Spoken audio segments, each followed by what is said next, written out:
everyone, myself Swarna here. Today our topic is limits. Okay, what is this limit and what does it concerns about? First of all, we'll see why this limit is so important. Limit plays an important role in calculus and also in various aspects of mathematical analysis. Also, it helps us to define like integrals, derivatives, and continuity. Before knowing what the limit is, we will see what does this limit concerns about. It always concerns about the behavior of a function at a particular point. Let us say हम limits जो देख रहे हैं कि limit हमें बताने की क्या कोशिश कर रहा है। सबसे पहले लिमिट हमें ये बोल रहा है कि किसी भी पर्टिकुलर फंक्शन को अगर हम किसी भी पर्टिकुलर पॉइंट पे देखें तो उस पर्टिकुलर पॉइंट पर बिहेवियर कैसा होगा उस फंक्शन का। ओके, सबसे पहले अगर मैं मान लूँ, let us suppose if I take real number और रियल नंबर एक नंबर लाइन ले लेती हूँ मैं ऐसे, ये अपना नंबर लाइन है। This is 0 1 2 3 4 -1 -2 -3 and so on. As we know number line है अपना, यहाँ पर 0 होता है सेंटर में, यहाँ पर सारे पॉजिटिव नंबर्स होते हैं और पॉजिटिव रियल नंबर्स होते हैं और यहाँ पर पॉजिटिव नेगेटिव रियल नंबर्स होते हैं, जैसे कि 1 2 3 4 and so on up to infinity plus infinity and -1 -2 -3 up to minus infinity. ये जो 1 2 3 है इसको हम पॉजिटिव इंटीजर्स भी बोलते हैं और ये -1 -2 -3 अप टू सो ऑन उसको हम नेगेटिव इंटीजर्स भी बोलते हैं। Okay, now if I take a particular point, let us say I am taking x equal to 1. मैंने x equal to 1 वाला पॉइंट लिया। अब मुझे देखना है कि लिमिट मुझे क्या बोलने की कोशिश कर रहा है। अब अगर मैं x equal to 1 सपोज कर रही हूँ तो लिमिट से पहले मुझे उसके बिहेवियर, उसके नेबर के बिहेवियर को जानने की ज़रूरत है। लाइक जैसे हम अपने डे टू डे लाइफ में कहीं ना कहीं रहते हैं। अब suppose if I am staying here, मेरे राइट हैंड साइड मतलब राइट हैंड में कोई नेबर होगा और लेफ्ट हैंड में कोई नेबर होगा।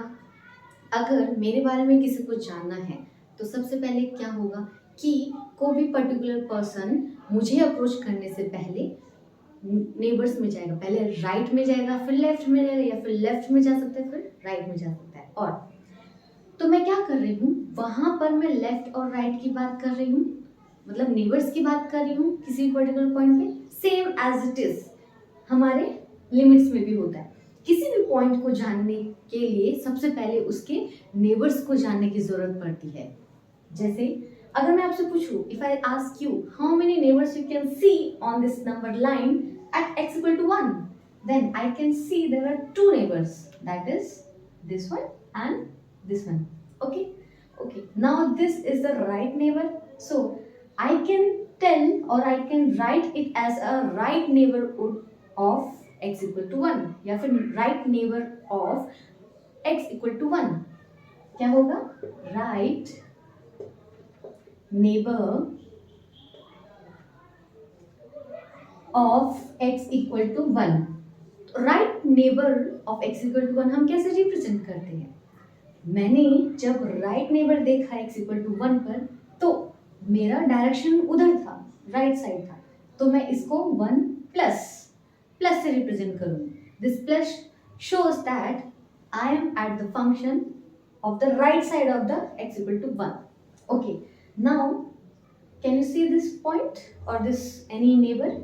यहाँ पर मेरा जो नेबर होगा वो कौन सी साइड में है, लेफ्ट, तो मैं उसको क्या बोलूंगी, left neighbour of x equal to 1।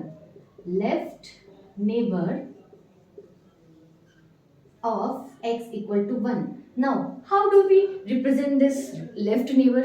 जैसे हमने right neighbor represent किया था वैसे ही हम left neighbor भी represent कर सकते हैं।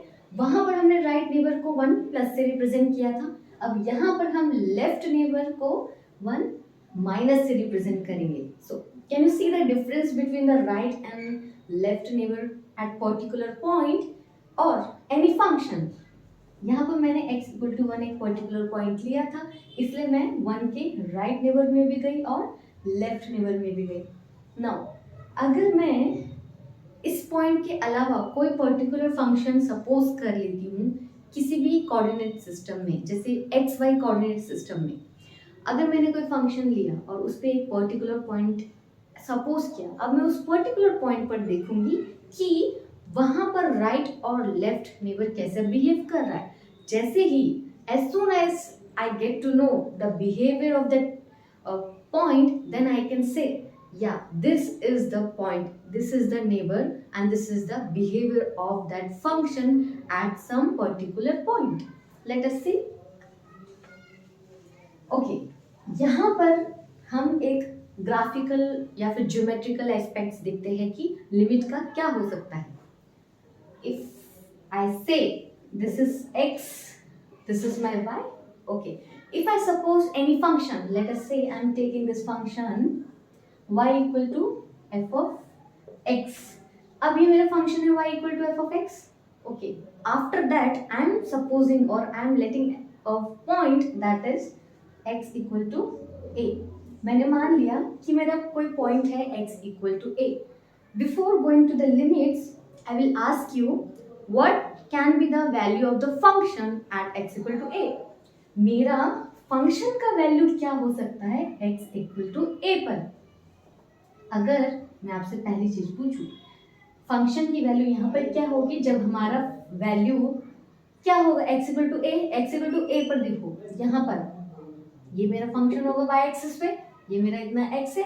अगर मैं x इक्वल टू a अपने फंक्शन में पुट कर देती हूँ x इक्वल टू a और मैं फंक्शन में x equal to a put कर देती हूँ तो क्या आएगा f ऑफ a।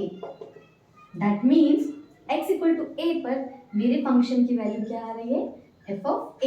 तो मैं कोऑर्डिनेट सिस्टम में जैसे हम कोऑर्डिनेट सिस्टम में x y लिखते हैं तो यहाँ पर x कोऑर्डिनेट होता है, यहाँ पर y कोऑर्डिनेट होता है। तो x कोऑर्डिनेट अपने पास क्या है a और यहाँ पर y कोऑर्डिनेट क्या है अपने पास f ऑफ a। ये तो बात हो गई अपनी x इक्वल टू a पर फंक्शन की वैल्यू। अगर मैं आपसे फिर से पूछूं कि यहाँ पर x इक्वल टू a पर क्या होगा नेबर, तो आप में फिर से you can answer the two things. First one is right neighbour of x equal to a and second one is left neighbour of x equal to a। यहाँ पर फंक्शन की वैल्यू कुछ और होगी और यहाँ पर फंक्शन की वैल्यू कुछ और होगी। अब हम देखते हैं कि यहाँ पर लेफ्ट और राइट पे जो भी उसका नेबर है वहां पर देखेंगे कि वो कैसा अपना बिहेवियर चेंज कर रहा है at that point. Okay, so second thing, if I ask that what can be the value of the function in the neighbour of x equal to a।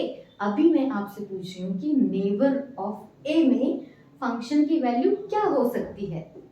So you will see first one that will be right neighbor. What will be that? Right neighbor. And second will be left neighbor. Okay, this is left neighbor, and I have told you already that how you will represent this right neighbor and left neighbor. हम इसको कैसे represent कर सकते हैं x equal to a plus से, okay, and इसको कैसे represent कर सकते हैं x equal to a minus पे। अभी तो हमने देखा कि यहाँ पर जो पॉइंट होगा वो एक्स वाई कोऑर्डिनेट में पहला तो a प्लस होगा क्योंकि हम राइट नेबर पे है x इक्वल टू a वाले पे, ठीक है, और यहाँ पर हम है a माइनस मतलब उसके लेफ्ट नेबर पे है। ओके, अभी हमें फंक्शन की वैल्यू पता नहीं है, so let us find the value of the function. Okay, now first one, मेरा फंक्शन f ऑफ x था। अगर मैं राइट नेबर देख रही हूँ मतलब x equal to a plus, so I will put the value x equal to a plus in the function y equal to f of a plus. This is my right neighbour. Okay, so हमें right neighbour का function का value मिल गया, that is f of a plus. Okay, is this clear? Now second thing this is y equal to f of x। यहाँ पर देखो function की value मेरे को कहाँ चाहिए x equal to a minus पे, तो यहाँ पर y equal to if I substitute और if I put x equal to a minus, तो मुझे यहाँ क्या मिल जाएगा, a माइनस। मतलब x equal to a minus पर मुझे फंक्शन की वैल्यू मिल गई f of a minus. So 3 things we have learned here, that is function at x equal to a पर फंक्शन की वैल्यू कितनी हुई, f of a। Okay, now फिर उसके बाद हमने उसका नेबर देखा। First one is right neighbour. Right neighbour पे पॉइंट था x a plus and function की वैल्यू थी f ऑफ a प्लस। ऐसे ही लेफ्ट नेबर पे हमने देखा a minus and f of a minus. Now this is the graphical aspects of that limit. How do we actually see the limit, कि हमें वो neighbourhood कैसे, या फिर नेबर हमको बता रहा है किसी भी पर्टिकुलर पॉइंट पर, any function, my function is y equal to f of x, now point is x equal to a, now I am checking or I am just observing how my point is going to behave at the right and the left. On this right and left behavior of that function, I have two types of limits. First one is right hand limit and second is left hand limit. Before going to the right hand limit and left hand limit, I'll say you how do we represent this limit and how do we read this limit. Okay, हम limit को कैसे represent करते हैं और कैसे read करते हैं वो देख लेते हैं। लिमिट को रिप्रेजेंट करने का तरीका, the way of representing limit, LIM, x approaches to a, function f of x। हम कैसे रीड कर सकते हैं इसको, limit x tends to a, और I can say limit x approaches to a f of x. What is f of x? f of x is my function, and what does this x tends to a represents? X tends to a represents that my function is behaving at x equal to a from the right hand side and from the left hand side. Okay, on the base of this right hand side and left hand side, I have two types of limits. Two types of limits.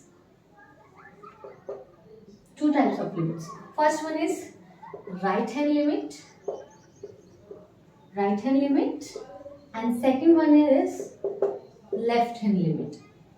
As same as we have considered about the neighbors, the same thing we will consider in right hand limit and left hand limit.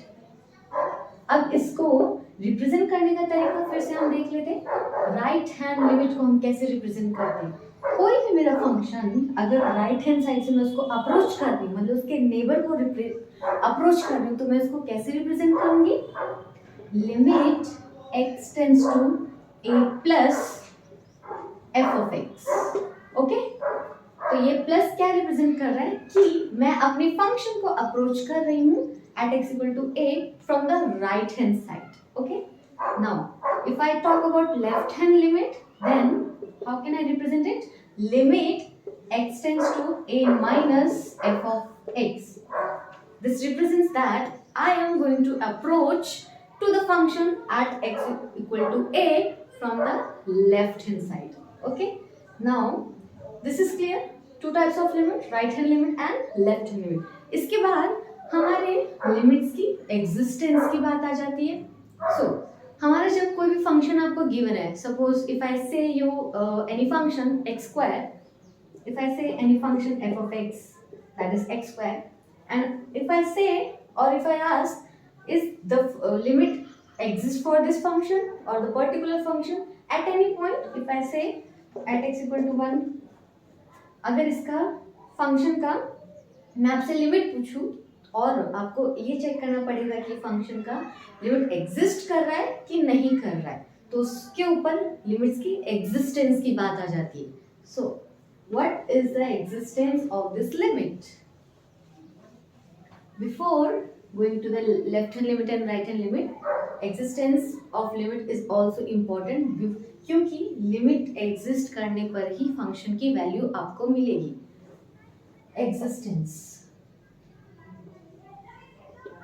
existence of limit. Existence of limit. अब it is very very important. किसी भी function का अगर आपको limit देखना है, existence, क्यों किसी भी फंक्शन का आपका लिमिट एग्जिस्ट कर रहा है कि नहीं कर रहा है, सो आप क्या देखोगे, उसका right hand limit should be equal to left hand limit. How do we represent this in shortcut also? R is for right hand limit. This is HL. LH. Okay? L. Left hand limit and right hand limit. अगर ये दोनों equal हो गए, then I can say the value or the limit of that function exists. This is so simple. Okay, if I say, if I take any example, let us suppose example I am taking मेरा function f of x equal to x square plus 4a. Okay, and I am saying you that check whether the limit of this function exists or not, and the what will be the value of the function at particular point. Limit x tends to 2. If I say this is my function x square plus 4, हाँ, तो सबसे पहले इस function का limit exist करने के लिए आपको क्या देखना पड़ेगा, लेफ्ट हैंड लिमिट और राइट हैंड लिमिट. तो सबसे पहले हम लेफ्ट हैंड लिमिट देख लेते हैं. What I said you that left hand limit means that I am approaching to the point from left hand side, so I can write limit x tends to negative, that minus function is x square plus 4. दैट मीन्स ये मेरा number line है 0, 1 and 2. Left hand limit का मतलब मैं यहाँ से अपने पॉइंट पर अप्रोच कर रही हूँ. Okay, so at x equal to 2 I am approaching, so what will be the value of x when I am approaching from left hand side. यहाँ से जब मैं अप्रोच कर रही हूँ तो मेरी वैल्यू कितनी आएगी, x की 2 आएगी. So I can put the value 2 square plus 4, that is what is the value of 2 square, 4. 4 plus 4 is 8. So the value of the function from the left hand side is 8. Now, if I take from the right hand side, that means I am approaching from the right hand side of the 2, x equal to 2 वाला point. Okay? यहाँ से तो मेरा secondary क्या आ जाएगा, right hand limit. So how do I represent it? Limit x tends to 2 plus function is x square plus 4. Okay, so when I was approaching from the right hand side, my value was 2 plus, तो यहाँ पर function की value आपको क्या मिलेगी, check करते हैं. 2 square plus 4, that is 4 plus 4 equal to 8. Now can you see that left hand limit is equal to 8 and right hand limit is also 8. So I can say the limit of this function exists. So this was the point I wanted to say. Left hand limit equal to right hand limit अगर equal हो गया तो हमेशा किसी भी function का limit exist करेगा. Okay, this was the basic concepts we need to know about.